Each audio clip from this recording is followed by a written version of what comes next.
السلام علیکم ورحمۃ اللہ وبرکاتہ۔ کیسے ہیں آپ سب؟ امید کرتی ہوں خیریت سے ہوں گے انشاءاللہ۔ سب سے پہلے آپ کو میرے چینل پر خوش آمدید۔ آج ہم سٹارٹ کریں گے سورۃ الحاقہ کی آیات نمبر 14۔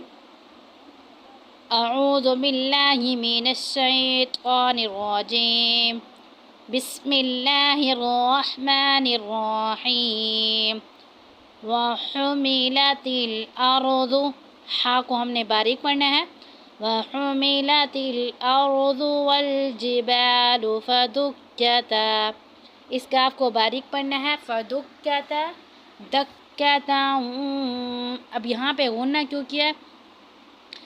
کیونکہ تنوین کے بعد واو آ رہا تھا، تو یہاں پہ ہم نے ادغام کی صورت میں غنہ کیا ہے۔ فدکتا دکتا واحدہ فیومئذ، اب یہاں پہ ذال کو نرمی کے ساتھ ادا کرنا ہے اور ادغام کی صورت میں غنہ کرنا ہے، کیونکہ تنوین کے بعد حروف یرملون میں سے حرف آ رہا ہے جو کہ واو ہے۔ فیومئذ واقعہ، اب قوف کو موٹا پڑھنا ہے، ٹھیک ہے۔ وقعت الواقعہ، وانشقت السماء، وہاں پہ ہم نے غنہ کیوں کیا؟ کیونکہ نون ساکن کے بعد شین آ رہا ہے، تو یہاں پہ اخفا کی صورت میں غنہ کریں گے۔ وانشقت السماء، الف پر مد ہے تو اس کو 5 الف کے برابر کھینچیں گے۔ شقت السماء فہی یومئذ، اب یہاں پہ تنوین کے بعد واو آ رہا ہے جو کہ حروف یرملون میں سے ہے، تو یہاں پہ ہم ادغام کی صورت میں غنہ کریں گے۔ فَهِيَ يَوْمَئِذٍ وَاهِيَةٌ وَالْمَلَكُ عَلَىٰ، اب کاف کو باریک پڑھا ہے۔ وَالْمَلَكُ عَلَىٰ، عین میں فرق لکھ رہا ہے، عَلَىٰ، اور لام پر جو ہے وہ مد ہے، تو اس کو 5 الف کے برابر کھینچنا ہے۔ عَلَىٰ أَرْجَائِهَا، اب جیم کے ساتھ الف ہے، اس کے اوپر مد ہے، ٹھیک ہے، اس کو 5 الف کے برابر کھینچنا ہے اور ہا کو موٹا پڑھنا ہے۔ أَرْجَائِهَا وَيَحْمِلُ، ہا باریک پڑھنا ہے۔ وَيَحْمِلُ عَرْشَ، عین اور الف میں فرق رکھنا ہے۔ عَرْشَ رَبِّكَ، اور را کو ہم نے پر پڑھنا ہے۔ رَبِّكَ فَوْقَهُمْ، قوف کو موٹا کرنا ہے۔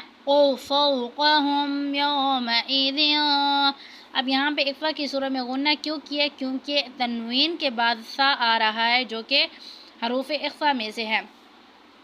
یومئذ ثمانیہ، سا کو نرمی کے ساتھ ادا کرنا ہے اور میم پر کھڑی زبر ہے، اس کو ہم نے تھوڑا سا کھینچنا ہے۔ یومئذ ثمانیہ، یومئذ، اب یہاں پہ اخفا کی صورت میں غنہ کیا کیونکہ تنوین کے بعد تا آ رہا ہے جو کہ حروف اخفا میں سے ہے۔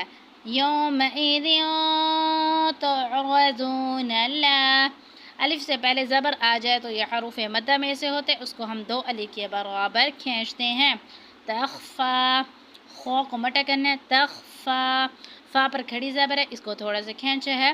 تخفا منکم، اب نون ساکن ہے اور کاف ہے، ٹھیک ہے، یہاں پہ ہم نے اخفا کی صورت میں غنہ کرنا ہے۔ منکم خافیہ، فَأَمَّا، میم مشدد اور نون مشدد پہ ہمیشہ غنہ کیا جاتا ہے۔ فَأَمَّا مَنْ أُوتِيَ كِتَابَهُ، تا پہ جو ہے وہ کھڑی زبر اس کو کھینچا ہے۔ كِتَابَهُ بِيَمِينِهِ فَيَقُولُ، قوف کو موٹا پڑھنا ہے۔ فَيَقُولُ هَاؤُمُ اقْرَءُوا، ہا کو موٹا پڑھنا ہے اور الف پر مد ہے، اس کو 5 الف کے برابر کھینچنا ہے۔ مقرؤ، قوف جو ہے ساکن ہے، یہ حروف قلقلہ میں سے، یہاں پہ ہم جو ہے قلقلہ کریں گے کیونکہ جب اس کو پر قلقلہ کرتے ہیں تو مخرج میں تھوڑی سی جنبش سی پیدا ہوتی ہے۔ فَيَقُولُ هَاؤُمُ اقْرَءُوا كِتَابِيَهْ، تا پر کھڑی زبر ہے، اس کو تھوڑا سے کھینچا ہے۔ کتابیہ، انی، اب نون مشدد ہے، غنہ کیا ہے۔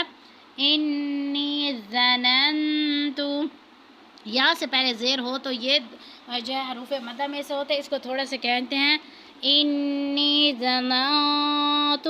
اب نون ساکن کے بعد تا آ رہا ہے تو یہاں پہ اخفا کی صورت میں غنہ کریں گے، ظننت انی۔